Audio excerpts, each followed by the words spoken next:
As Mansa left, Maya's demeanor shifted, her smile fading as she turned her attention to Nisha.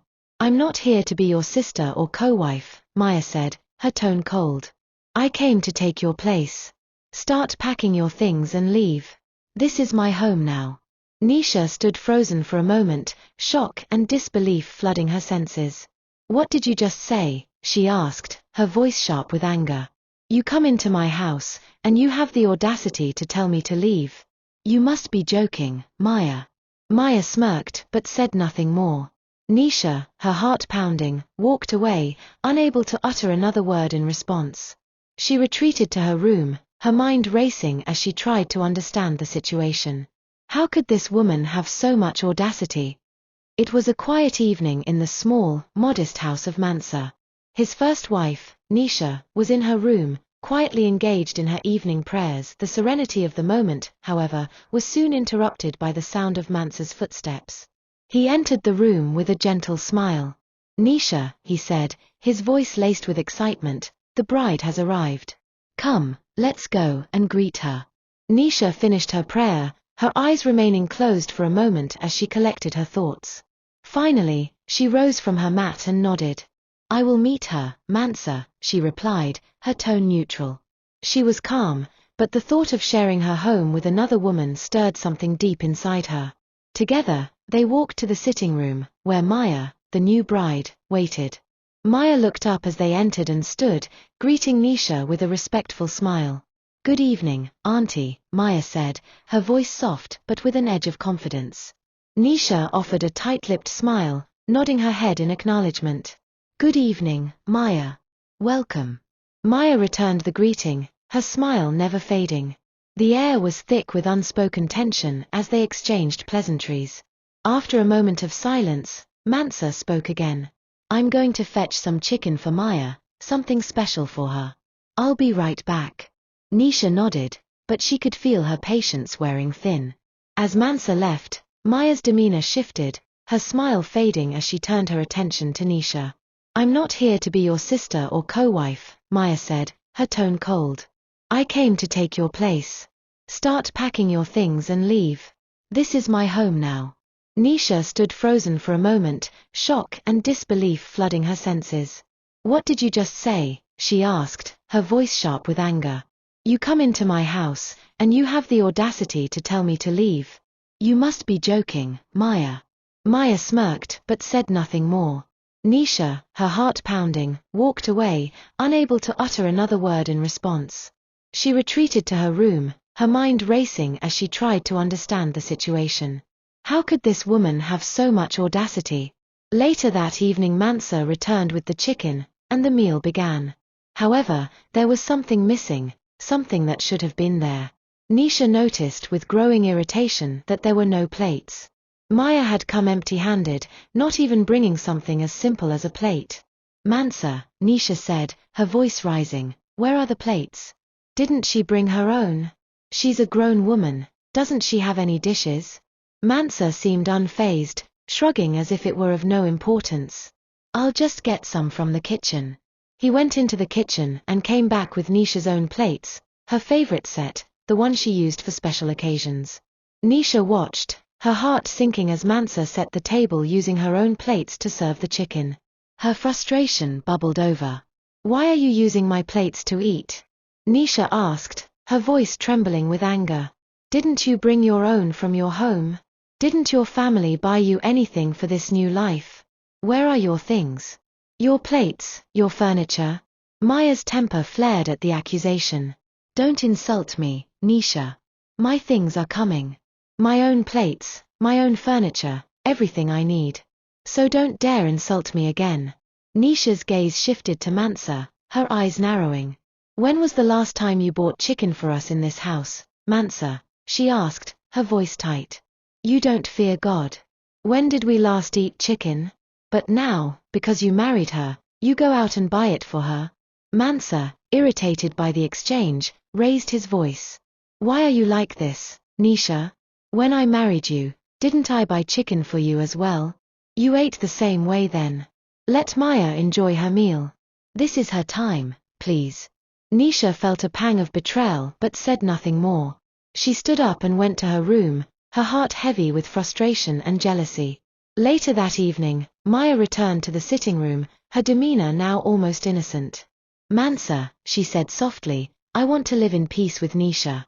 I don't want to have any conflict. I'll go and apologize to her. Mansa, eager to keep the peace, nodded in approval. Go ahead, Maya. That's a good idea. Maya walked to Nisha's room and knocked lightly on the door. Auntie, she began when Nisha opened it, her voice sweet, I'm sorry for the way I spoke to you earlier. I was rude, and I didn't mean it. Nisha, her expression hardening, barely acknowledged the apology. It's okay, Maya, she said, her tone cool. Maya then asked, can I use your bathroom? Nisha hesitated. The bathroom in her room was the only one in the house, and she didn't want Maya using it. No, she replied curtly. You cannot use my bathroom. You can use your own. Your bathroom is outside. Go and use it. Maya's eyes flashed with anger, but she didn't argue. She turned and left, returning to the sitting room. The house was small, only 2 rooms, with 1 sitting room. The second room, once used for storage, had not been cleaned in years. There were cobwebs, rats, and old furniture scattered about. It was not fit for anyone to stay in. Maya went to Mansa, her voice tinged with frustration. Nisha won't let me use the bathroom. What should I do? Mansa stood up and walked to Nisha's room. Nisha, please allow Maya to use the bathroom, he said, his voice firm. Stand up and come to the sitting room. Let her have some privacy. Nisha reluctantly agreed and moved to the sitting room.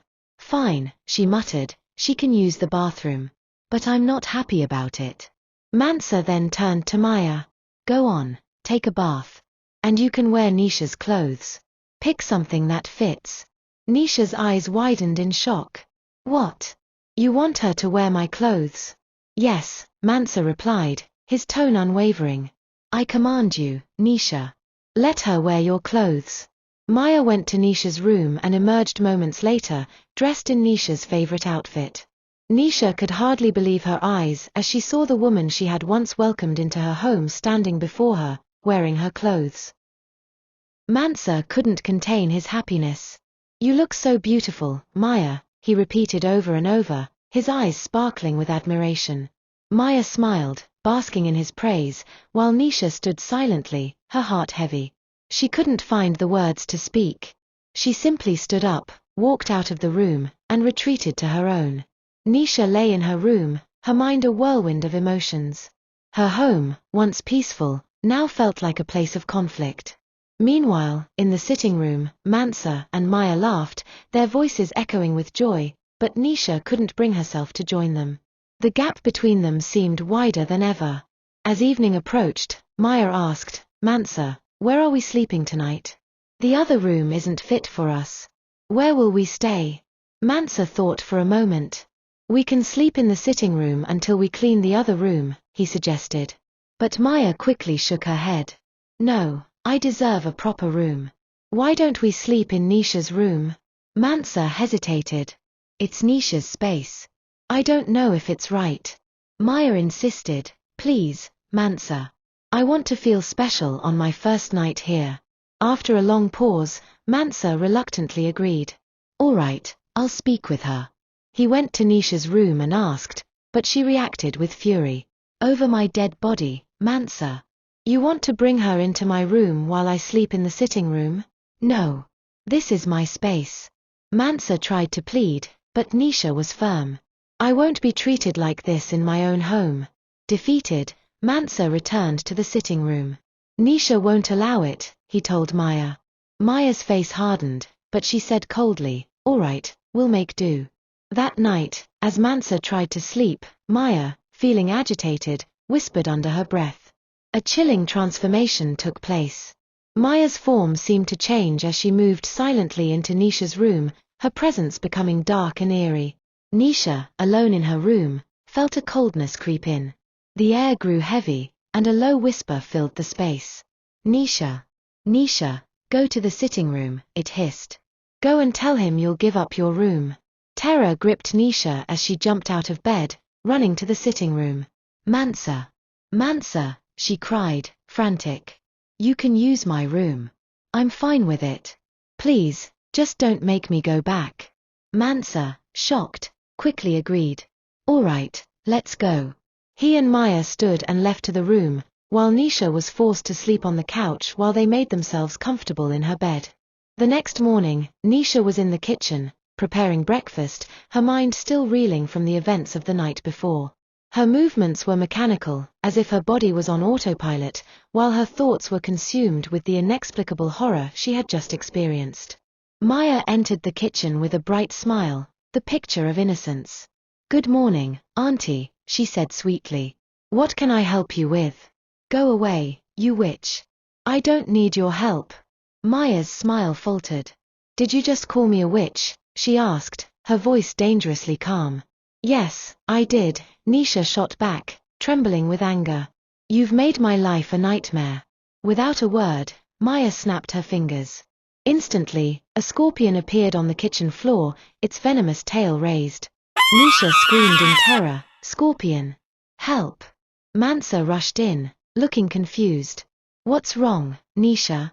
There's a scorpion, she cried, but Mansa saw nothing. There's nothing here, he said. But Nisha could see it, the scorpion moving toward her. She screamed again, terrified. The torment was just beginning, and there seemed to be no escape.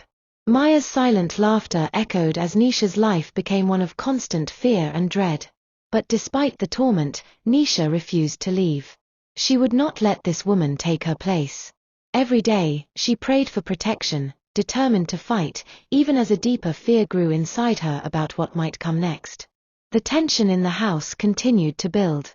After preparing the food, Nisha carefully carried it into the sitting room, hoping for a quiet meal. But before she could sit down, she noticed Maya lounging on the couch, watching television. The sight of her, so carefree and relaxed, irritated Nisha further, but she did her best to stay composed. Suddenly, Maya turned to her. Auntie, please, I want some food. Nisha's patience snapped. Don't you have hands? Can't you cook for yourself? She hissed, her voice cold. Don't disturb me. Maya's face fell, and she walked out of the room, muttering under her breath. Nisha, still seething, tried to ignore the situation, but it wasn't long before Maya found Mansa, who had been resting, and complained to him. Mansa, your wife doesn't want to give me any food. I'm the new bride, and she's supposed to cook for me. Why doesn't she understand? She pouted. Mansa stirred and rubbed his eyes, agreeing with Maya. I'll talk to her, he mumbled, his voice groggy. A short while later, Mansa entered the sitting room. He stood in front of Nisha, an angry look on his face. Why are you being like this? He asked. You cooked this food, and now you won't share it with Maya. Nisha glared at him. Does she not have hands? Why didn't she bring her own things? I'm not cooking for her. Mansa sighed. It's not about her cooking for herself. This food is mine, and I'm sharing it. You will share it with her too. Nisha felt hurt, but she remained silent. Mansa took the food Nisha had cooked, serving himself and Maya. They sat down together, laughing and eating as if nothing had happened. Nisha watched them, her emotions a storm of confusion, anger, and frustration. She felt like a stranger in her own home, forced to cook, sleep on the couch, and now be berated by Mansa for something that wasn't her fault. Are you intrigued by Nisha's struggles? Want to know what happens next? Don't forget to hit that like button and subscribe if you haven't already. Share your thoughts with us in the comments. What do you think Maya is planning next? Stay tuned, the twists are just beginning. Days passed, the tension thickening, and Nisha's patience growing thin.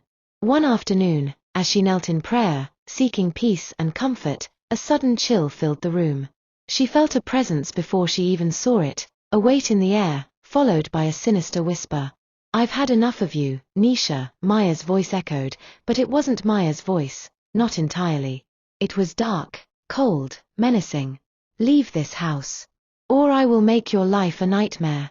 I'll kill you if you refuse. Nisha didn't flinch. She continued her prayers, unshaken. Her faith was stronger than any threat Maya could conjure. She refused to be intimidated. After finishing her prayers, Nisha walked into the sitting room, determined to keep her composure. But Maya was there again, standing right in front of her, an oppressive presence filling the room. "Didn't I tell you to leave?" Maya hissed, her eyes dark with malice. "What are you still doing here? I told you to leave. Why won't you listen?" Nisha met her gaze with unwavering resolve. "I won't leave. You can try all you want, but you can't do anything to me. My faith will protect me. You are nothing compared to the power of God." Maya's lips curled into a cruel smile, her eyes narrowing. "So, you're not leaving? Fine. Let's see how long you can stand this. If you think you're stronger than me, we'll see how long that lasts." Nisha stood up and walked away, her heart steady. She had faced worse in her life, and no amount of fear or darkness could break her. She trusted in her faith and strength to see her through. But deep down, Nisha knew this was only the beginning. Maya's torment was far from over. Nisha would have to fight every day, relying on her unwavering faith and strength to survive in her own home. The battle had only just begun, one fueled by faith and the other by dark forces. Nisha was ready to fight, knowing she would never back down. No matter what Maya did, she would never leave her home. Nisha sat in the sitting room, trying to escape the suffocating tension that had taken over her home. She flipped through the pages of a book, but her thoughts were elsewhere.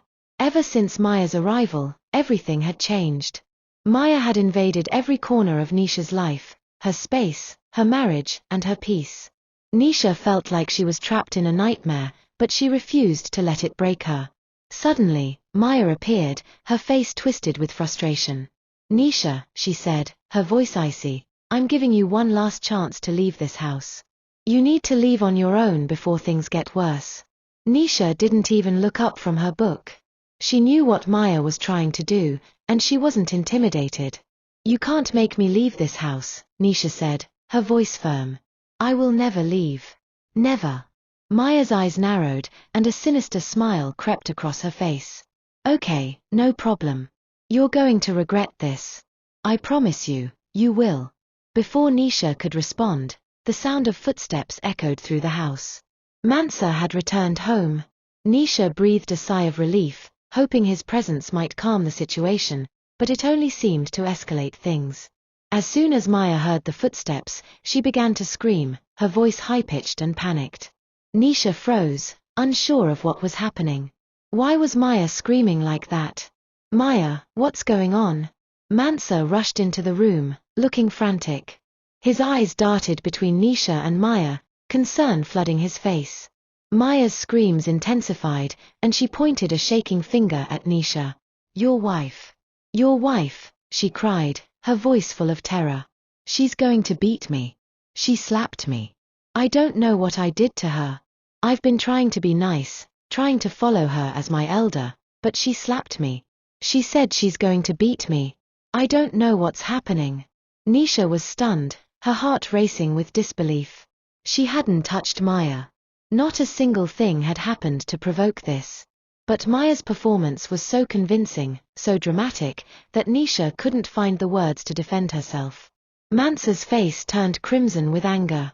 His eyes flared as he whipped around to face Nisha. "How could you do this, Nisha? How could you treat Maya like this? She's your sister, your younger sister. You're supposed to be a role model to her, not a tormentor." His voice was harsh, filled with venom. Nisha stood frozen, her world crumbling with the weight of Mansa's accusations. She felt a lump in her throat, her thoughts scattered. "I didn't do anything to her," she finally managed to say, her voice shaking. "I don't know why she's saying these things. I was just talking to her, and then she started screaming. I didn't touch her. I don't know what happened." But Mansa wouldn't listen. His fury only grew. "You're lying. Why would Maya say you slapped her if you didn't? Why would she say that? You've humiliated her. How could you do this to her?" His voice was now a roar, and he pointed an accusing finger at Nisha. Tears streamed down Nisha's face, her chest tightening with the weight of the situation. She didn't know what to do. Everything she had ever believed in, everything she had worked for, was slipping away. The man she had loved, the man she had supported, was now choosing Maya over her. Mansa, she whispered, you're insulting me for someone who's only been here for a day. You promised me fairness. You promised you would treat us equally. But now you're choosing her over me. What about the promises you made to me? But her words fell on deaf ears. Shut up. Just shut up. Mansa screamed. You should be ashamed of yourself. This is how you treat your sister. Get up, Nisha. Get out of here. Leave this sitting room right now. Nisha's heart shattered. Her body moved on its own, rising slowly, as if she was moving in a fog. She could barely see through the tears blurring her vision. With a heavy heart, she turned and walked out of the sitting room, her world falling apart around her. She had nowhere to go, no one to turn to. All she had ever wanted was peace, but now even that was gone. Mansa turned back to Maya, his demeanor completely shifting. He rushed to comfort her, his words soft and soothing. I'm so sorry, my love, he said gently, rubbing her back. I know how jealousy can make people act out. But don't worry, she won't hurt you again. I'll make sure of it. You're my priority now. I'll protect you, I promise. Nisha's life had become a whirlwind of fear and uncertainty. The supernatural happenings in the house were increasing every day, and no matter where she turned, there was no escape from the terror Maya brought into their lives. Animals, strange and frightening, appeared out of nowhere. Scorpions, snakes, and bats, creatures that didn't belong in a house, haunted Nisha at every turn. And Maya, in her jinn form, was always there, watching, waiting, and threatening Nisha with her cruel intentions. One afternoon, as Nisha sat in the sitting room, trying to focus on a book, she was again struck with fear as bats appeared from nowhere. They swooped around her, their wings flapping loudly in the confined space. Panic gripped her as she screamed, Bats! There are bats! Help! Mansa rushed in, confused and frantic. What is it? Where is the thief? Where's the thief? He called out, looking around. It's not a thief. Nisha cried, pointing to the air where the bats hovered. It's bats. Maya, she's not human. She's a jinn. She's been tormenting me since she arrived. She turned into a ghost and hunted me down the other night. She transformed into a scorpion in the kitchen. She's been hunting me, trying to make my life a living hell. Mansa stared at her, his face a mix of disbelief and anger. Are you insane? Bats? A human turning into a scorpion? A ghost? What are you seeing? This isn't possible. You're trying to make me hate her, aren't you? Why would you tarnish her image like this? Stop lying. Nisha was at a loss for words. She couldn't understand why he wouldn't believe her. She had seen it with her own eyes. But her words fell on deaf ears. Just then, Maya appeared, materializing right before them, and started shouting, There she is! There she is! Mansa turned around, but there was nothing there. Where? Where is she? He shouted. Maya's form flickered in and out of view, as Nisha continued to accuse Maya. Your wife. She's a liar. A witch. A scorpion. Nisha's heart pounded as she tried to make sense of what was happening. This house is cursed since you married her, she pleaded. You need to do something about her. She's not human. Where did you meet her? Tell me. Where is she from? Mansa looked at Nisha, finally answering, I met her while we were working in a village. She told me her parents were dead, that she had no one. I felt sorry for her, and I fell in love. We went to an imam, and we got married. I didn't know anything else about her. Nisha's eyes widened in shock. But you told me she was from a wealthy family. You said her parents were rich, she accused, her voice shaking with frustration. Mansa sighed. I just said that to make you feel bad, to make you jealous. I don't know her family. I don't know anything about them. Nisha's mind raced. The truth was becoming clearer with every word. I think you married a jinn. She's not human, Mansa. You need to bring an imam to the house and send her back to where she came from. You have to do something before it's too late. Mansa's expression darkened, but before he could respond, Maya's voice echoed in the room, and her presence grew stronger. She whispered something to Mansa, and his expression changed completely. You're a liar, Nisha, he shouted. Stop lying. I don't want to hear another word from you. You're the one causing all this. You're the witch, you're the scorpion. Don't ever speak against my wife again. Nisha couldn't believe what she was hearing. The man she had loved and trusted had been completely enchanted by Maya's dark magic. But Nisha wasn't going to give up. Determined to end this once and for all, Nisha sought out an imam. She explained everything to him, the supernatural occurrences, Maya's transformation, and the danger she posed. The imam agreed to come and pray in the house to rid it of the evil spirit that had taken hold. The imam arrived and began praying, his voice calm and steady as he recited powerful verses. Maya appeared in her jinn form, her eyes filled with rage as she tried to resist. I'm not leaving, she screamed. You can't make me leave. I will destroy you. But the imam continued praying, his words stronger with every verse. Maya shrieked in pain as the prayers burned her, forcing her back.